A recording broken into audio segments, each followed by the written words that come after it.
नमस्कार। केम छो?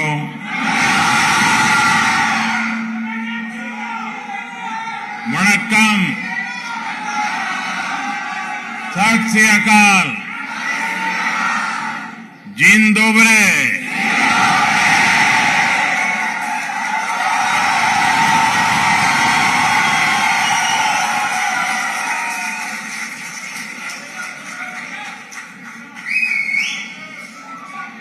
ये नजारा वाकई अद्भुत है और आपका ये उत्साह भी अद्भुत है। मैं जब से यहां पैर रखा है, आप थकते ही नहीं है। आप सभी पोलैंड के अलग अलग हिस्सों से आए हैं। सबकी अलग अलग भाषाएं हैं, बोलियां हैं, खान पान है, लेकिन सब भारतीयता के भाव से जुड़े हुए हैं।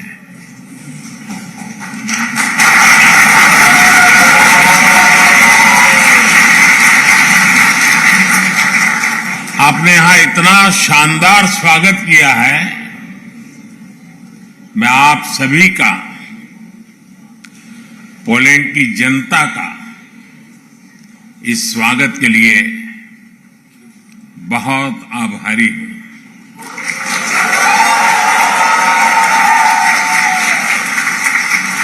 साथियों, पिछले एक हफ्ते से भारत के मीडिया में आप ही लोग छाए हुए हैं।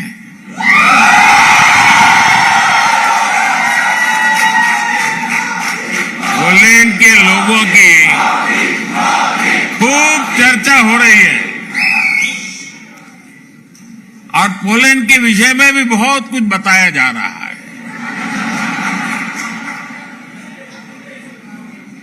और एक हेडलाइन और भी चल रही है और मीडिया में बताया जा रहा है कि 45 साल बाद भारत का कोई प्रधानमंत्री पोलैंड आया है।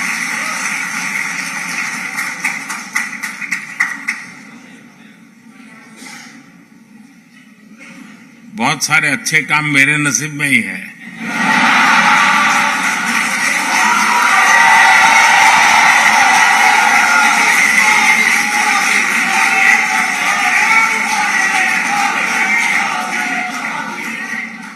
कुछ महीने ही पहले मैं ऑस्ट्रिया गया था। वहां भी 4 दशक बाद भारत का कोई प्रधानमंत्री वहां पहुंचा था।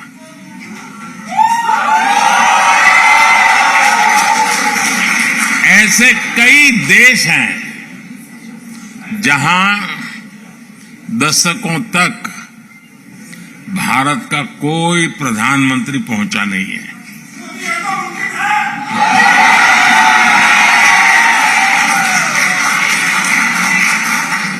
लेकिन अब परिस्थितियां दूसरी है। दशकों तक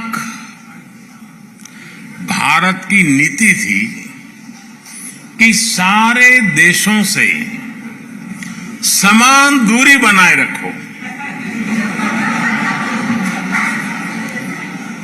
आज के भारत की नीति है सारे देशों से समान रूप से नजदीकी बनाओ।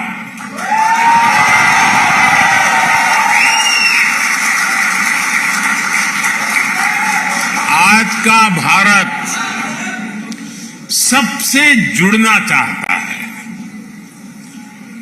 आज का भारत सबके विकास की बात करता है। आज का भारत सबके साथ है, सबके हित की सोचता है।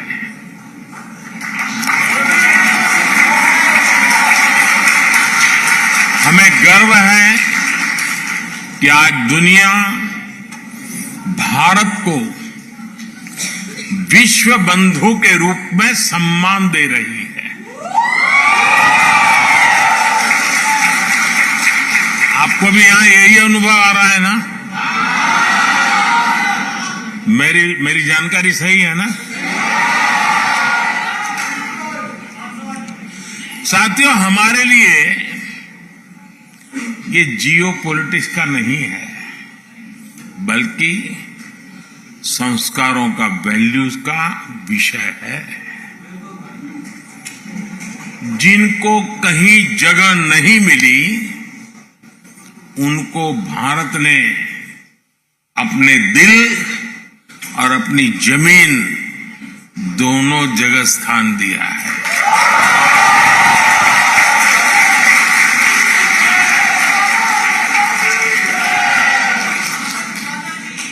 ये हमारी विरासत है, जिस पर हर भारतीय गर्व करता है।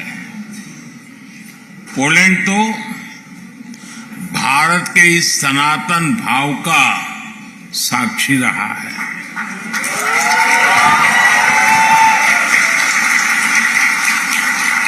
हमारे जाम साहब को आज भी पोलैंड में हर कोई दोबरे यानी गुड महाराजा के नाम से जानता है।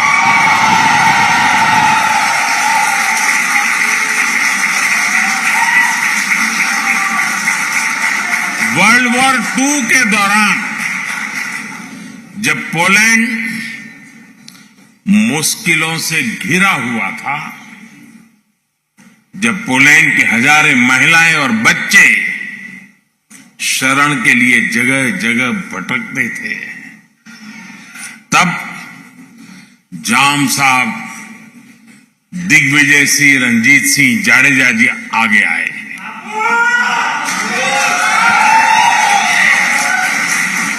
उन्होंने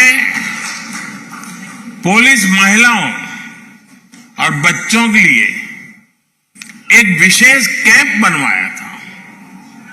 जाम साहब ने कैंप के पुलिस बच्चों को कहा था, जैसे नवानगर के लोग मुझे बापू कहते हैं, वैसे ही मैं आपका भी बापू हूं। साथियों, मेरा तो जाम साहब के परिवार से काफी मिलना जुलना रहा है। मुझ पर उनका अपार स्नेह रहा है। कुछ महीने पहले भी मैं वर्तमान जाम साहब से मिलने गया था। उनके कमरे में पोलैंड से जुड़ी एक तस्वीर आज भी है, और मुझे ये देखकर अच्छा लगता है कि जाम साहब के बनाए रास्ते को पोलैंड ने आज भी जीवंत रखा है।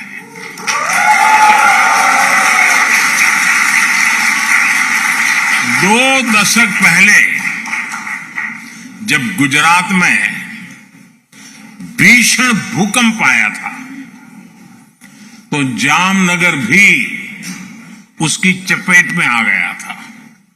तब पोलैंड सबसे पहले मदद के लिए पहुंचने वाले देशों में से एक था।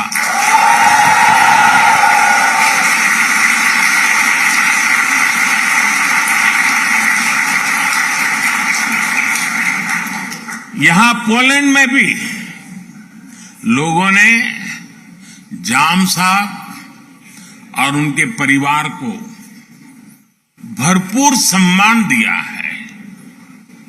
ये प्यार वर्षों में गुड महाराजा स्क्वायर में साफ साफ दिखता है। कुछ देर पहले मुझे भी दोबरे महाराजा मेमोरियल और कोल्हापुर मेमोरियल के दर्शन का सौभाग्य मिला है।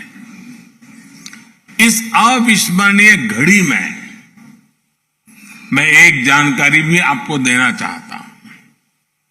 भारत जाम साहब मेमोरियल यूथ एक्सचेंज प्रोग्राम शुरू करने जा रहा है।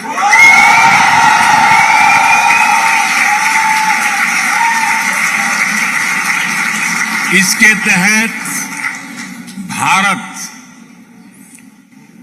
20 पोलिश युवाओं को हर साल भारत आने के लिए आमंत्रित करेगा।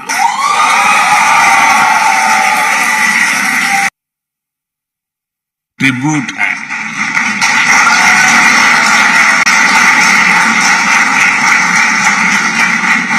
महाराष्ट्राच्या नागरिकांच्या आणि मराठी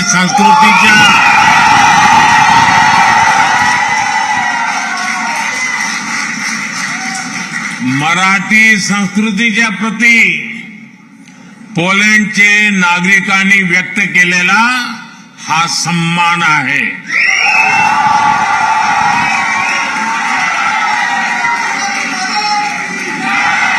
मराठी संस्कृतीत मानव धर्म आचरणाला सर्वात अधिक प्राधान्य आहे। छत्रपति शिवाजी महाराज की प्रेरणा से कोल्हापुर की रॉयल फैमिली ने बलिवड़े में पोलैंड की महिलाओं और बच्चों को शरण दी थी। वहां भी एक बहुत बड़ा कैंप बनाया गया था। पोलैंड की महिलाओं और बच्चों को कोई तकलीफ ना हो, इसके लिए महाराष्ट्र के लोगों ने दिन रात एक कर दिया था। साथियों, आज ही मुझे मोंटे कैसिनो मेमोरियल पर भी श्रद्धांजलि देने का अवसर मिला है। ये मेमोरियल हजारों भारतीय सैनिकों के बलिदान को भी उनकी भी याद दिलाता है। ये इस बात का भी प्रमाण है कि कैसे विश्व के हर कोने में भारतीयों ने अपना कर्तव्य निभाया है। साथियों, 21वीं सदी का आज का भारत अपनी पुरानी वैल्यूज, अपनी विरासत पर गर्व करते हुए विकास के रास्ते पर आगे बढ़ रहा है।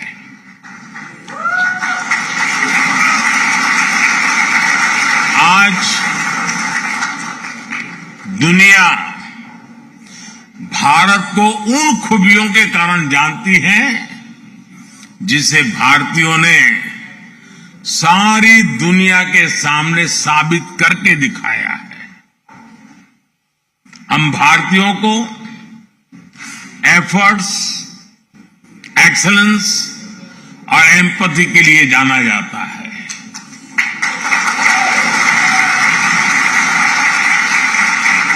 हम दुनिया में जहां भी जाते हैं, हम भारत के लोग मैक्सिमम एफर्ट्स करते दिखाई देते हैं। एंटरप्रेन्योरशिप हो, केयर गिवर्स हो या हमारा सर्विस सेक्टर हो, भारतीय अपने एफर्ट से अपना और अपने देश का नाम रोशन कर रहे हैं। ये मैं आपकी बात बता रहा हूं।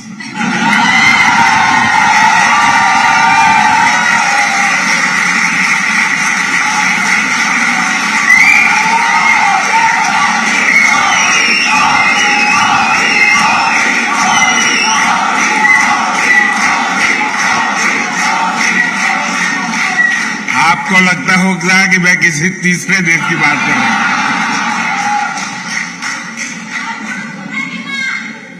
पूरी दुनिया में भारतीय एक्सीलेंस के लिए भी पहचाने जाते हैं। आईटी सेक्टर हो या भारत के डॉक्टर्स हो, सभी अपने एक्सीलेंस से छाए हुए हैं।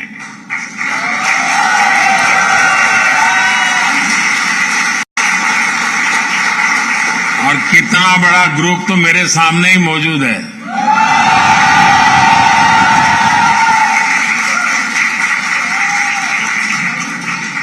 साथियों, हम भारतीयों की एक पहचान एम्पैथी भी है। दुनिया के किसी देश में संकट आए, भारत पहला देश होता है जो मदद के लिए हाथ बढ़ाता है।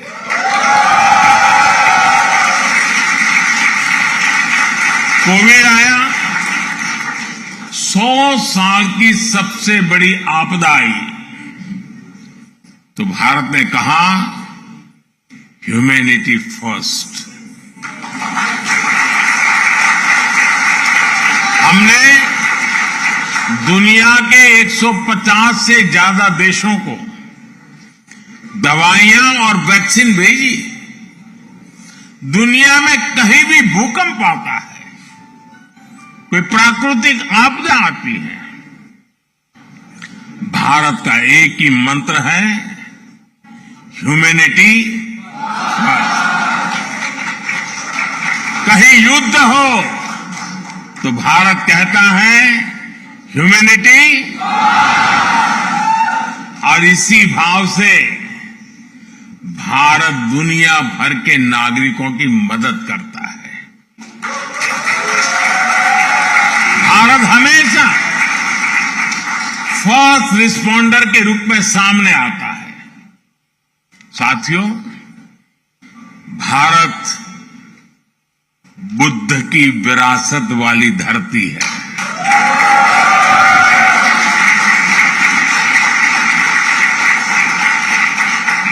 और जब बुद्ध की बात आती है तो जो युद्ध नहीं, शांति पर विश्वास करती है।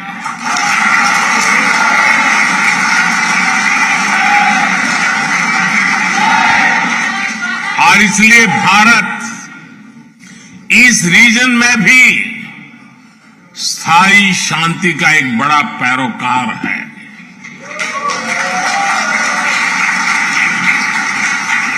भारत का मत एकदम साफ है, ये युद्ध का युग नहीं है।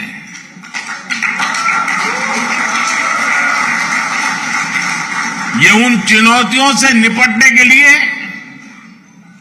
एकजुट होने का समय है, जिनसे मानवता को सबसे बड़े खतरे हैं।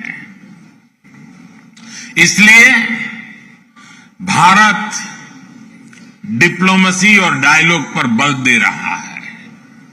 साथियों, जिस प्रकार आपने यूक्रेन में फंसे हमारे बच्चों की मदद की, वो भी हम सभी ने देखा है।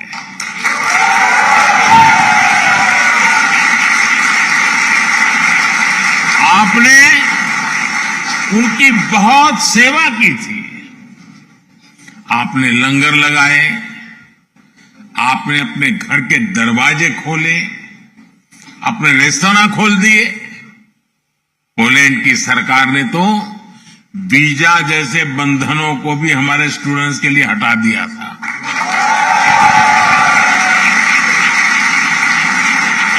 यानी पोलैंड ने पूरे मन से हमारे बच्चों के लिए दरवाजे खोल दिए थे।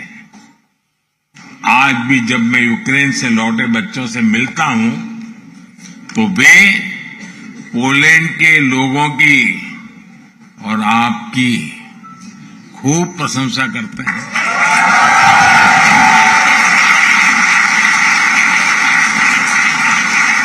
और इसलिए आज मैं यहां 140 करोड़ भारतीयों की तरफ से आप सभी का, पोलैंड के लोगों का अभिनंदन करता हूं। मैं आपको सैल्यूट करता हूं।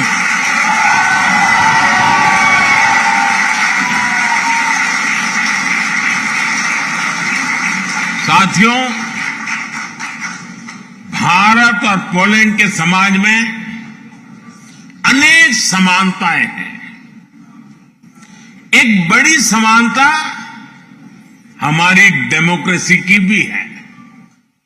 भारत मदर ऑफ डेमोक्रेसी तो है ही, एक पार्टिसिपेटिव और वाइब्रेंट डेमोक्रेसी भी है।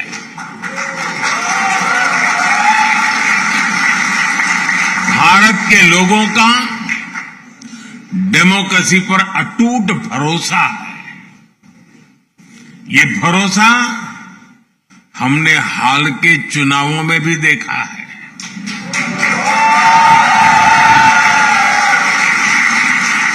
ये इतिहास के सबसे बड़े चुनाव थे।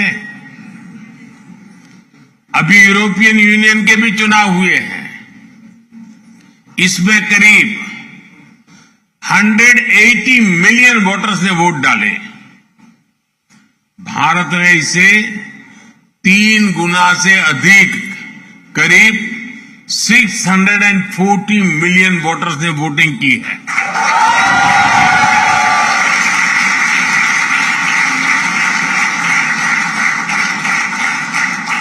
भारत के इन चुनावों में हजारों पॉलिटिकल पार्टी ने हिस्सा लिया।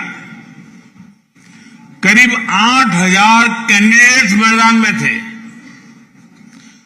5 मिलियन से ज्यादा वोटिंग मशीन्स, 1 मिलियन से ज्यादा पोलिंग स्टेशंस, 15 मिलियन से ज्यादा कर्मचारी। इस स्केल का मैनेजमेंट, इतनी एफिशिएंसी और चुनाव पर इस लेवल का ट्रस्ट, ये भारत की बहुत बड़ी ताकत है।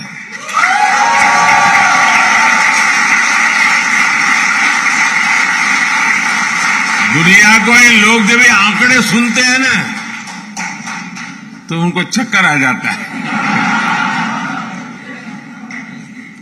साथियों, हम भारतीय डायवर्सिटी को जीना भी जानते हैं, सेलिब्रेट करना भी जानते हैं। और इसीलिए हर सोसाइटी में हम आसानी से घुल मिल जाते हैं। पोलैंड में तो भारत के बारे में जानने, समझने और पढ़ने की एक पुरानी परंपरा रही है। ये हमें यहां की यूनिवर्सिटीज में भी देखने को मिलता है। आप में से काफी लोग वॉर्सो यूनिवर्सिटी की मेन लाइब्रेरी में गए होंगे। वहां भगवद गीता के, उपनिषदों के आदर्श वाक्य हम सबका स्वागत करते हैं।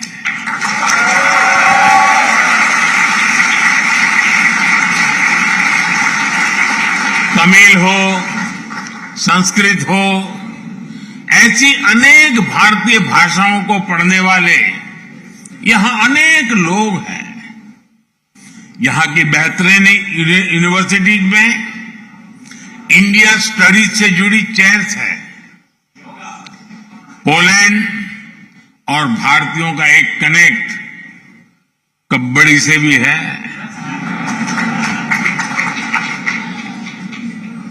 आप भी जानते हैं, भारत में गांव-गांव में कबड्डी खेली जाती है। भारत से ये खेल पोलैंड पहुंचा है और पोलैंड के लोगों ने कबड्डी को नई ऊंचाई पर पहुंचा दिया है।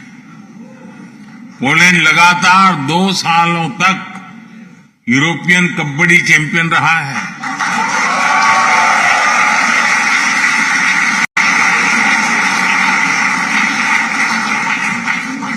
मुझे बताया गया है कि 24 अगस्त से एक बार फिर कबड्डी की चैंपियनशिप होने जा रही है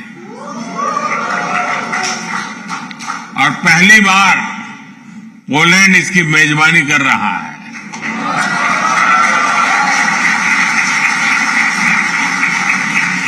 मैं आज आपके माध्यम से पोलैंड की कबड्डी टीम को अपनी शुभकामनाएं भी देता हूं। साथियों, आपने कुछ दिन पहले ही यहां आजादी का उत्सव मनाया है। आजादी के आंदोलन के समय हमारे स्वतंत्रता सेनानियों ने समृद्ध भारत का सपना देखा था। आज हर भारतीय उस सपने को साकार करने के लिए जी तोड़ मेहनत कर रहा है। भारत ने लक्ष्य तय किया है कि 2047 तक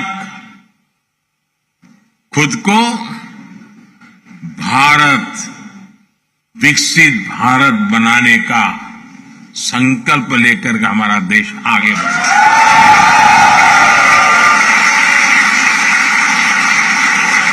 इसलिए आज का भारत अभूतपूर्व स्केल, स्पीड और सॉल्यूशंस पर काम कर रहा है। भारत में किस स्केल और स्पीड पर आज परिवर्तन आ रहा है, ये सुनकर आपको भी गर्व होगा। सुनाऊं?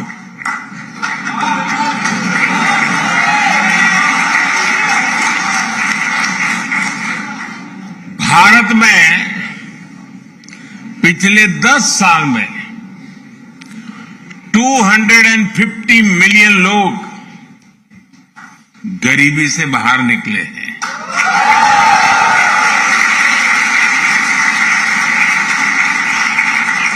और 250 मिलियन मतलब ये संख्या फ्रांस, जर्मनी और यूके की टोटल पॉपुलेशन से भी ज्यादा है।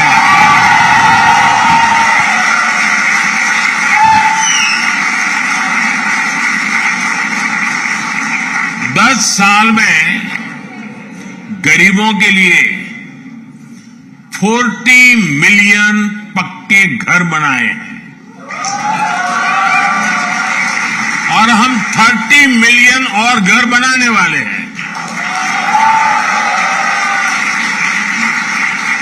और अगर पोलैंड में आज 14 मिलियन हाउस होल्ड है तो हमने सिर्फ एक दशक में करीब 3 नए पोलैंड बसाए हैं।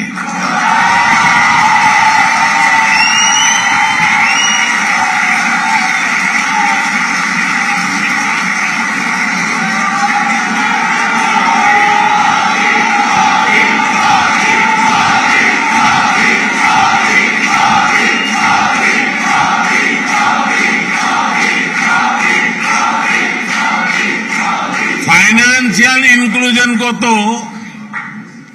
हम नेक्स्ट लेवल पर ले गए हैं। 10 साल में भारत में 500 मिलियन जनधन बैंक अकाउंट्स खुलवाए हैं। ये संख्या पूरे यूरोपियन यूनियन की पॉपुलेशन से ज्यादा है।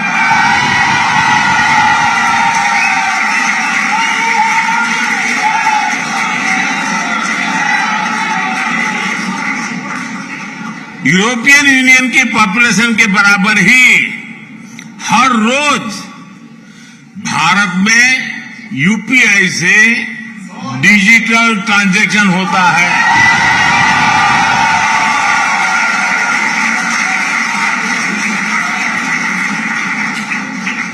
यूरोपियन यूनियन की कुल आबादी से ज्यादा भारतीयों को सरकार 5 लाख रुपए का फ्री हेल्थ इंश्योरेंस देती है।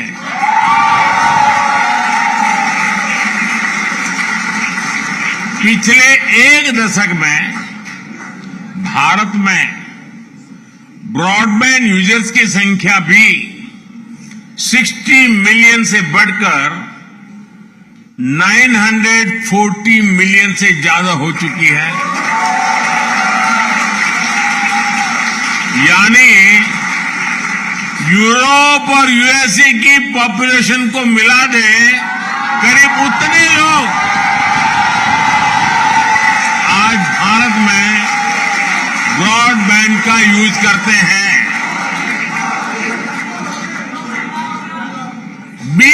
दशक में करीब 7 लाख किलोमीटर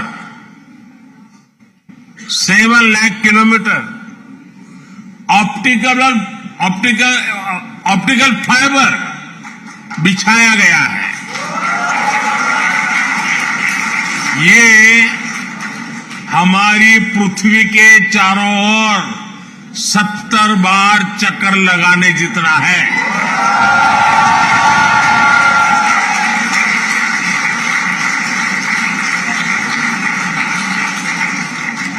भारत ने 2 साल के भीतर ही देश के हर जिले तक 5G नेटवर्क पहुंचाया है।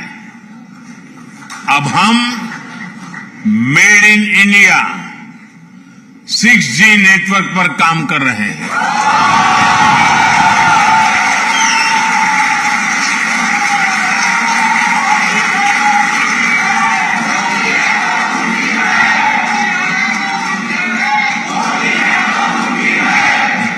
साथियों, भारत की ट्रांसफॉर्मेशन की ये स्केल पब्लिक ट्रांसपोर्ट में भी दिखती है।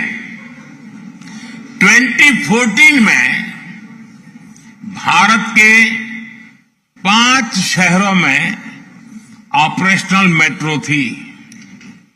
आज 20 शहरों में ऑपरेशनल मेट्रो है।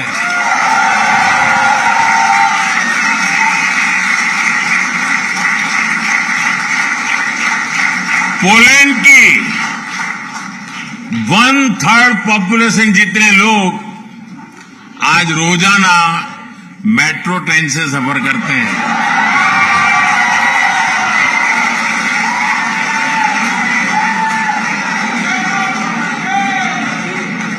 साथियों, भारत जो भी करता है वो नया रिकॉर्ड बन जाता है, इतिहास रच जाता है।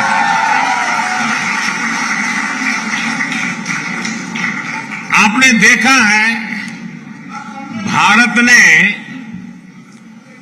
100 से ज्यादा सैटेलाइट एक साथ लॉन्च किए थे।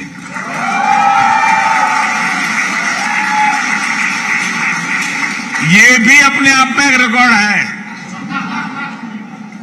अभी 2 दिन बाद 23 अगस्त को ही नेशनल स्पेस डे है।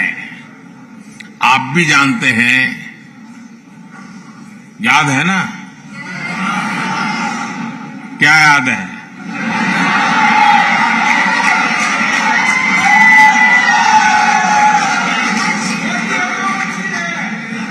इसी दिन भारत ने चंद्रमा के साउथ पोल में अपना चंद्रयान उतारा।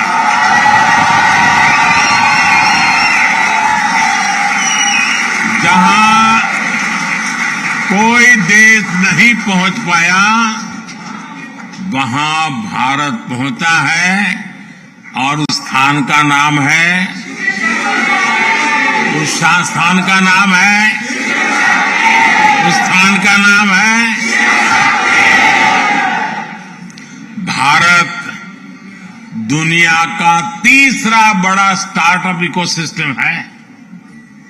साथियों, दुनिया की आबादी में भारत का हिस्सा करीब 16-17% रहा है, लेकिन आबादी के लिहाज से ग्लोबल ग्रोथ में भारत की हिस्सेदारी पहले उतनी नहीं थी।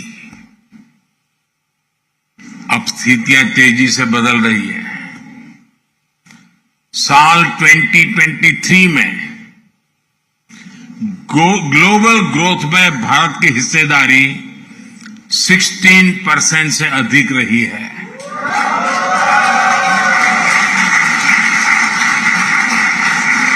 आज दुनिया की हर एजेंसी, हर संस्था भारत के शानदार फ्यूचर की भविष्यवाणी कर रही है।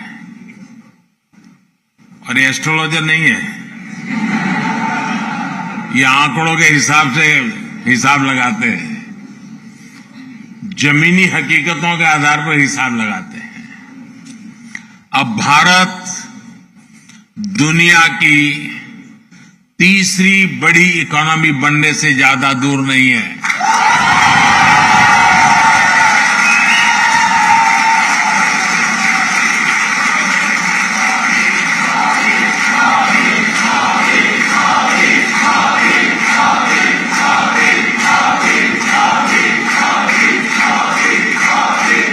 मैंने देश की जनता को वादा किया है,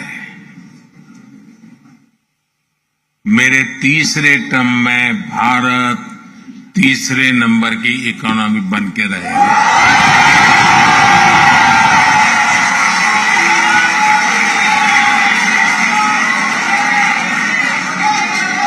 आने वाले वर्षों में दुनिया भारत का जबरदस्त आर्थिक उभार देखने जा रही है।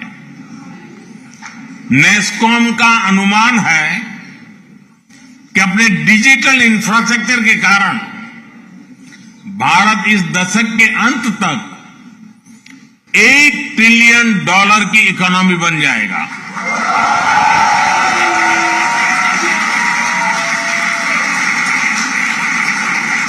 नेस्कॉम और बोस्टन कंसल्टिंग ग्रुप का आकलन है कि आने वाले 3-4 साल तक भारत का एआई मार्केट करीब 30-35% की स्पीड से ग्रो करेगा।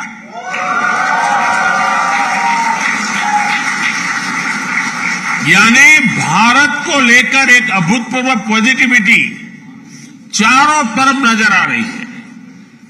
आज Bharat semiconductor mission, deep ocean mission, national green hydrogen mission, national quantum mission और एआई मिशन पर इसलिए काम कर रहा है ताकि आने वाले अनेक दशकों तक भारत बहुत आगे रहे।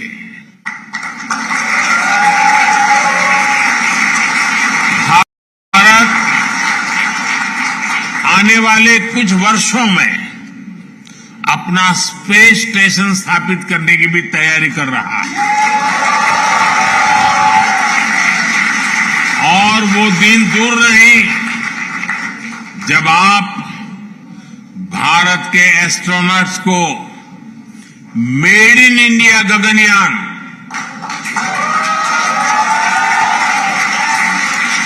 मेड इन इंडिया गगनयान से अंतरिक्ष में जाते हुए देखेंगे।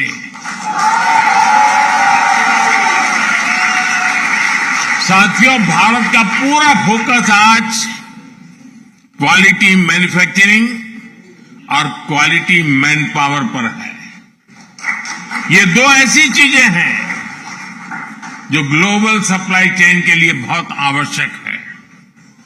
हाल में जो बजट आया है उसमें हमने अपने यूथ की स्किलिंग और जॉब क्रिएशन पर बहुत जोर दिया है। यहां बहुत बड़ी संख्या में हमारे नौजवान पढ़ाई के लिए आए हैं। हम भारत को भी एजुकेशन, रिसर्च और इनोवेशन का एक बहुत बड़ा सेंटर बनाने में जुटे हैं। साथियों, टेक्नोलॉजी हो, मेडिकल केयर हो, एजुकेशन हो, हर सेक्टर में दुनिया के लिए एक स्किल्ड मैन पावर बनाने का बीड़ा भारत ने उठाया है। मैं आपको हेल्थ सेक्टर का एक उदाहरण दूंगा। पिछले 10 सालों में हमने भारत में 300 से ज्यादा नए मेडिकल कॉलेज बनाए। पिछले 10 साल में भारत में मेडिकल सीट्स बढ़कर अब 2 गुनी हो चुकी है। 10 साल में डबल।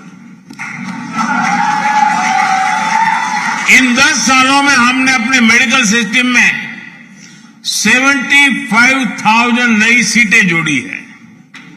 अब आने वाले 5 सालों में हम मेडिकल की 75,000 नई सीटें और जोड़ने का लक्ष्य लेकर चल रहे हैं।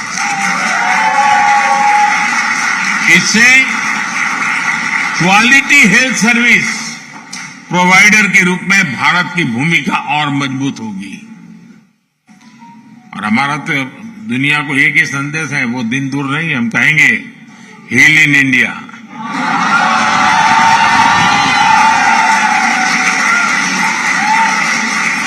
अभी हम तैयारी कर रहे हैं।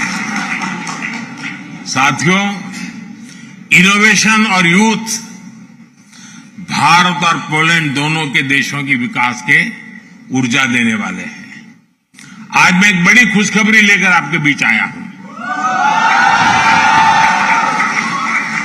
भारत और पोलैंड दोनों देशों ने आपस में एक सोशल सिक्योरिटी एग्रीमेंट पर सहमति बना ली है।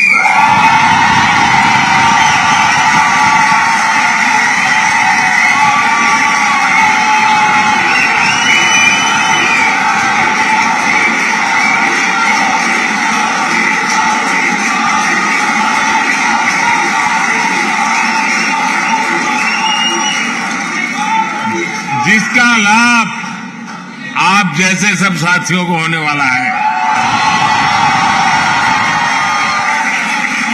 साथियों, भारत का विजन ग्लोबल है, भारत का विजन ग्लोबल है, भारत का कल्चर ग्लोबल है, केयर और कंपैशन ग्लोबल है। हमारे पूर्वजों ने हमें वसुधैव कुटुंबकम का मंत्र दिया।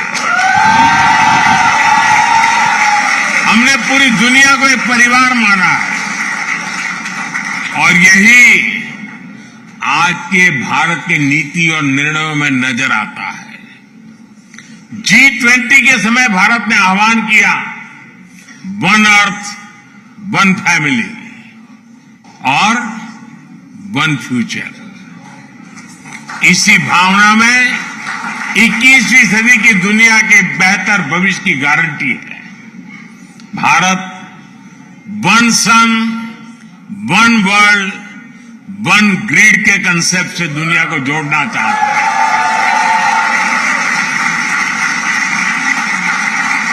ये भारत ही है जो वन अर्थ वन हेल्थ को स्वस्थ दुनिया की गारंटी मानता है। वन हेल्थ यानी होलिस्टिक वेलबीइंग पर हमारा फोकस होना चाहिए, जिसमें हमारे एनिमल्स हो, पेड़ पौधे भी हो, सबकी हेल्थ पर ध्यान दिया जाए।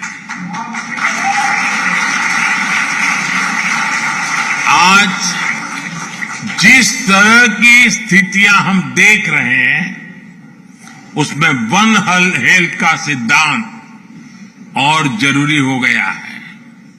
भारत ने मिशन लाइफ यानी लाइफस्टाइल फॉर एनवायरनमेंट का एक मॉडल पूरी दुनिया को दिया है। आपने भारत में चल रहे एक बड़े अभियान के बारे में भी जरूर सुना होगा। ये अभियान है एक पेड़ मां के नाम।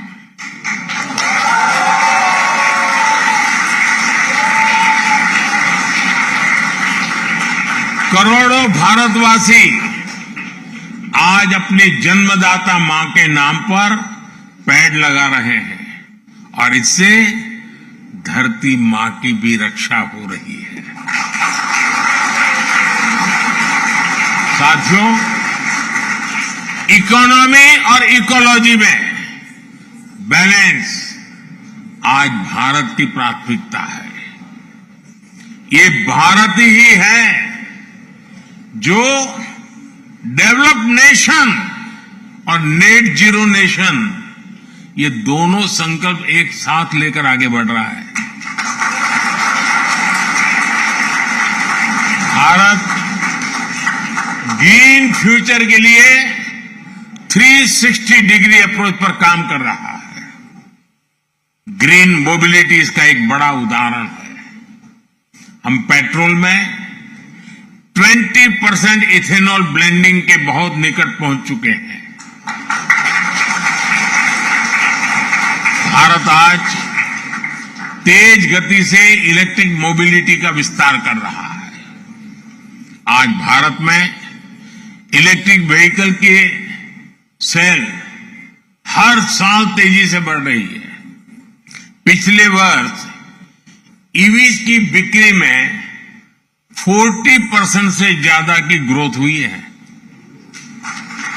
वो दिन दूर नहीं जब भारत ईवी मैन्युफैक्चरिंग और इनोवेशन का ग्लोबल सेंटर बनेगा।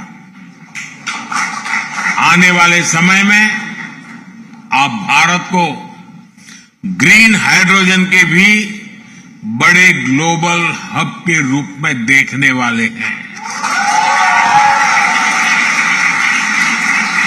साथियों, मुझे खुशी है कि न्यू टेक्नोलॉजी और क्लीन एनर्जी जैसे क्षेत्रों में भारत और पोलैंड के बीच भी पार्टनरशिप लगातार बढ़ रही है। बहुत सी भारतीय कंपनियों ने यहां इन्वेस्ट किया है, जॉब्स क्रिएट की है। पोलैंड की अनेक कंपनियों ने भारत में अवसर बनाए हैं। कल मेरी मुलाकात राष्ट्रपति डूडा जी और प्रधानमंत्री टूस्क जी से भी होने वाली है। इन मुलाकातों से भारत पोलैंड की शानदार साझेदारी और मजबूत होने वाली है।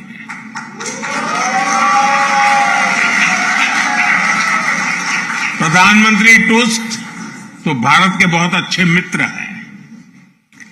जब वे यूरोपियन काउंसिल के अध्यक्ष थे तब भी मेरी कई बार उनसे मुलाकात हो चुकी है। साथियों, आज का भारत एक स्वर, एक भाव से एक विकसित भविष्य लिखने में जुटा है। आज भारत अवसरों की धरती है। आपको भी भारत की ग्रोथ स्टोरी से अधिक जुड़ना है और आपको भारत के टूरिज्म का ब्रांड एम्बेसडर भी बनना है।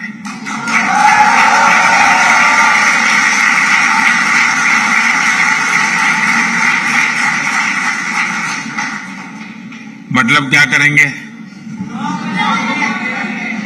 सोशल मीडिया पे खुद की तस्वीर लगा करके रखेंगे, ताजमहल के सामने बैठेंगे। ब्रांड एम्बेसडर का मतलब है कि आपको हर वर्ष हर एक को कम से कम 5 पुलिस परिवारों को भारत देखने के लिए भेजना है।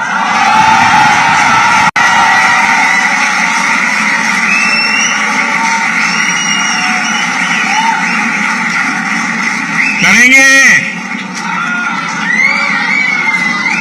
इतना तो होमवर्क देना चाहिए ना मुझे।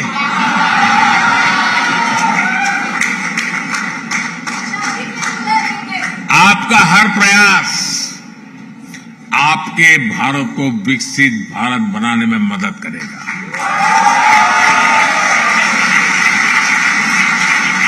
साथियों, एक बार फिर यहां आने के लिए, इस शानदार स्वागत के लिए मैं आप सभी का आभार व्यक्त करता हूं। मेरे साथ बोलिए, भारत माता की, भारत माता की, भारत माता की। बहुत बहुत धन्यवाद।